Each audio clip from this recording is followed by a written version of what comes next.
ganito ang tao, no? Sumasamba, nagpi-praise and singing before God, no, to God.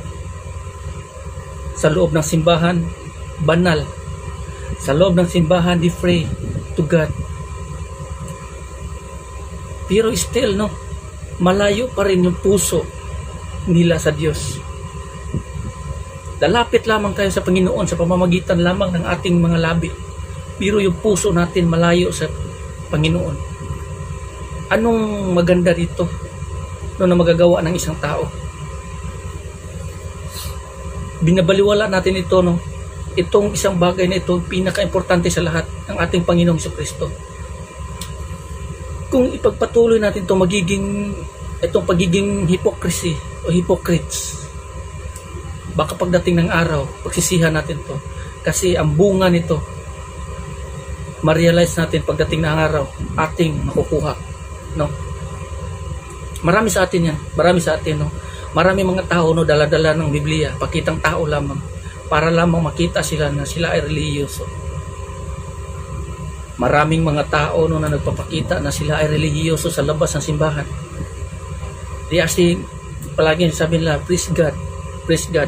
Pero sa harap, pero sa labas, pagdating sa kanilang bahay, balik sa dating gawi, balik sa dating gawain, pagchichismis, panira sa kapwa, pakikipag-away, yung mga masasamang salita.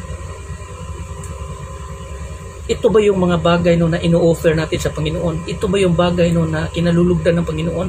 Ito ba yung bagay no na ibibigay natin sa Panginoon? Tumbas ng kanyang mabuting gawa sa atin? Hindi ito maganda. Babalik sa atin ang mga masama nating gawa. Babalik sa atin pagdating ng araw. Aanihin natin kung ano yung itinanim natin. Maraming mga taong hypocrites sa mga ganitong gawain, mga pakitang tao, hypocrisy. Ilan ba? Marami sila. Ang sabi ng ating Panginoon dito, sabi niya, no, na yun nga, we are praising Him but we are far from Him, but our heart is far from Him. Ito yung mga bagay no, na walang kwenta yung pagsasampalataya natin sa Panginoon. Kung tayo ay malayo, kung ang puso natin malayo, yung mga bukang bibig yung mga lumalabas ating bibig ay mga salita ng Satanas, mga masasama. Kailan ba mga tao minsan no nagsasabi ng mga mabuti, yung relihiyoso, doon lamang sa loob ng simbahan? Kaya minsan itong mga taong relihiyoso to ay nagiging against God, no? Hindi kinalulugdan ng Panginoon ang ganitong klaseng tao, no? Ganitong gawain ng tao. Minamahal ng Diyos ang mga taong makasasala, yung mga taong makasalanan. Minamahal ng Diyos. Kaya nga ito yung dahilan kung bakit namatay siya sa krus. Dahil yung dugo niya ay siyang maglilinis sa ating mga kasalanan upang tayo ay magiging karapat-dapat sa kanyang kaharian, magiging karapat-dapat sa kanyang kabanalan. Ang inihanda ng Panginoon sa atin ay isang napakagandang buhay sa kanyang kaharian at buhay na walang hanggan na ibibigay niya sa mga taong sumasampalataya at nagmamahal sa kanya. Pero yung binalik natin sa kanya is magiging hypocrisy. Maraming mga tao no, na gustong purihin. Pakitang tao, nagbibigay ng tulong sa iba pero para lamang sila ay para lamang napurihin sila ng ibang tao. Hindi nila ito ginagawa para ang Diyos ay purihin. Ginawa nila ito para sila ay purihin. This is an act of hypocrisy, no? Kung tingin nyo okay ito, maniwala kayo sa akin, ang bawat kasalanan, kabayaran, kamatayan. Gawin natin yung kaaya-aya na kinalulugdan ng ating Panginoon. Huwag yung mga bagay no na siyang dahilan kung bakit siya ay mainis o magalit sa atin.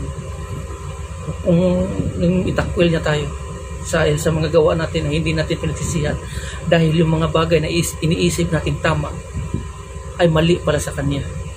Paano na lang yung mali sa atin ay nagiging napakalalim na mali kung ang mga bagay na mali iniisip natin tama. Gaya na itong mga bagay na ito, we are hypocrisy if no, kung patuloy tayong magiging ganito. Ang Ang Panginoong Jesucristo nag-warning na noon, no, na kailangan magbantay kayo sa pagiging hypocrisy.